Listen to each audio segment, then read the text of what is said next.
Hey, Fight fans, it's Michelle Joy Phelps, and I'm joined now with Lerrone Richards. Lerrone, how are you? Yeah, I'm good, thank you. How are you? I'm good, thank you. Congratulations on your victory tonight, moving on up to 14-0.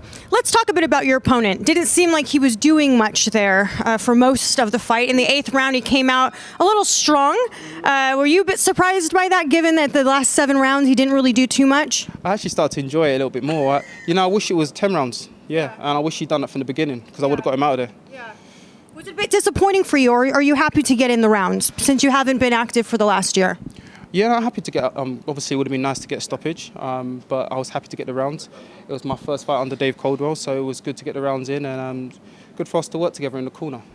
So although 2020 has been a bit of a, I can't say a great year, a challenging year, nonetheless, you've had a lot of great things happen for you. You got signed with Matchroom, you're with SJM Boxing, who sponsors us, and now you're getting, like you said, more exposure than you ever have before in your entire career. Let's talk a bit about what all of that means for you. It means the world, Michelle. I've started from the bottom. I built myself, to the position I'm in today, and I'm grateful. It's not been an easy journey, but I'm here now, and I'm here to enjoy myself, and I'm here to stay. Is it weird to see yourself on like promotions and television? Is it, It's nice because it's something I've always felt like I deserved, and now I'm getting it. It's like, yeah, I love it, and because I start from the bottom, I appreciate it even more. Talk a bit about what your decision was to sort of leave Frank Warren and eventually sign with Matchroom. Well, you look at Matchroom and the fighters they've got in the super middleweight division. Even the light heavyweight division, it's a lot of world-class fighters, and I want to be a part of them. Hence why I made that decision to sign with Matchroom. Safe to say you're very pleased with that. I mean, they do have a great 168 stable. I mean, obviously, in just another few weeks, we have Canelo versus Callum Smith. Yeah, the division's booming, and in the next 18 months, I'll be part of that. I know I have a lot to learn. I'm not no fool, and it's a marathon, not a sprint, and I'll get there. And when I get there, I'll be there to stay. The outfit? Yeah, do you like it? Yeah, I do, actually. When I was over there watching you, I go, he must be a Muhammad Ali fan. Yeah, Muhammad Ali. Well, who isn't, but Yeah, float like a butterfly, sting like a bee, and that's my style. Hit and move, the sweet science of boxing. Who is somebody that you look up to in this industry? And what, current boxer? Yeah. Terence Crawford. Really? Yeah, I love his style. Is it safe to say that you would rank him as pound for pound #1? Oh yeah, absolutely. Me and Dave, before Lomachenko got beat, I was saying Terence Crawford is #1 pound for pound, and I still believe it. Do you think that he ranks over Canelo? Don't put me on the spot like that. Yeah. Just asking. Terence Crawford is the best fighter pound for pound, in my opinion. Yeah. Yeah. Who would you say, because I know you're starting out in your career now, but the guys that you're watching headlining these big events could very well be one of your opponents one day.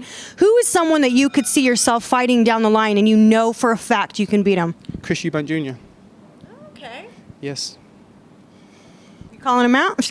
No, I'm not calling him. Not now, but me and him have history. We have history and unfinished business, and give it a few fights. When I'm at that level, I want that fight. Dave, if you wouldn't mind, do you want to come in real quick? I just want to ask. You could just step over this way. I'm not going to bite. Let's talk a bit about you two joining forces and what that's been like.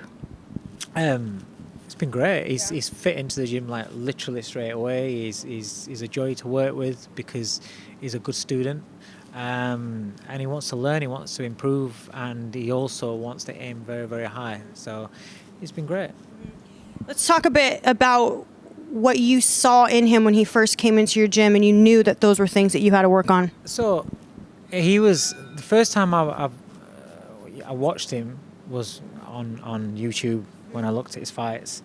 I thought, okay, it looks very good, but it looks like a guy that is in his comfort zone. So the first time I watched him spar, when he goes through the gears and he does his shit, it's like, wow, he's good. But then you're left wanting more. You want him more.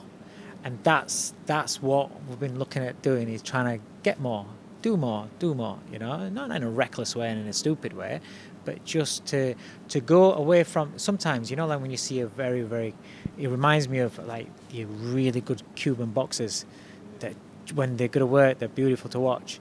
but then they've got the rep of being a little bit lazy, a little bit, wanting everything too comfortable. That's how he comes across. But when he goes through the years, he's great, and he's getting better at it and better. It's our first fight. It's our first fight, and the problem is his output in training and everything is so much higher than what it was. But in sparring, he's got guys that are trying to take his head off, and he's got guys that are trying to, put him through his paces and give him work. Timo Lane, great, tough fighter, very, very tough man, but he never tried to win. And so when a guy's not trying to win, it's so hard to do what you've been doing in the gym. Good. And look good, because for the first few rounds, it's nice, it's good, but it's like, okay, we need more. But you have to understand that he's not a come forward war merchant that's going to look to try and take you out. He's not that kind of. Not everybody's that kind of fighter. You can't get the majority of slick boxers, skillful boxers, aren't going to be like. If a guy just wants to shut up, it's very, very hard. But it's 13 fights in. You need to learn about teasing them and creating up opportunities and getting them to fall for feints to leave the gaps, and then to know what shots to throw when the gaps are there. But he's getting better, and he did a lot of things in there that we've been working on and that I've been wanting him to do. So I'm not going to be critical about him at all. I thought he was very, very good. The first thing I said to him in the ring, as soon as the fight was over, I said that was really good. I said, opponent. I said, what can you do with that? I said, it's very hard to look good against somebody like that, So it is what it is. To say everyone was saying the same thing. They're like, it was impossible for you to really do what you want to do when someone's not even trying to fight you. Yeah, and like I said, styles. Not until the 8th round, at least. But styles make fights. And like I said, if he was a come forward, not a brawler, but a come forward fighter, I would expect him to get rid of him because he would have, a heavy-handed, come forward fighter, aggressive fighter. I would expect him to get rid of him, but he's not. Even with him being shut up and everything, I would expect him to get rid of him because them guys will just punch through the target and grind it out and leave the head in station positions. But even though we're fighting him, we're mentally and physically preparing for when he fights guys that are throwing back. So it's not going to be just saying to him, listen, fuck defence, just go out and just let your hands go and get rid of this guy. No, because what's that going to do for him moving forward, Because then it's like, well, you can do that against that guy, but it doesn't really mean anything. Because then when he goes in against somebody that's trying to win and expects to win, they're catching him with stupid shots on the way out. He was alert, and he was in his shape enough, and he was doing things well enough that even though he was punching and he was trying to do a job on the guy, whenever he did throw something, he was alert enough to make him miss, to drop back, to slip. You know what I mean? So I'm happy with that. That's what I want to see in progression, because 14th fight against an opponent like that, who cares if he stops him? Because he's not about. I'm not marketing him. We're not marketing him as a knockout merchant. So if he doesn't stop a guy that's very hard to stop and shuts up shop and is just tough, I'm not arsed. Let's see when he's fighting the guys that are coming to win. Then you'll see the best of him. I know you're ranked pretty highly with the WBO. I look forward to seeing you continue to climb the ranks, and I wish you nothing but the best, but the both of you. Any final words? Merry Christmas, everyone. Happy New Year. All right. Well, you know what? Go enjoy yourself. Go relax. Go take them gloves off. Nice meeting you. Bye, fight fans. Hey, fight fans. It's Michelle Joy Phelps. If you haven't already subscribed to our YouTube channel, make sure you do so by clicking this icon right here, or else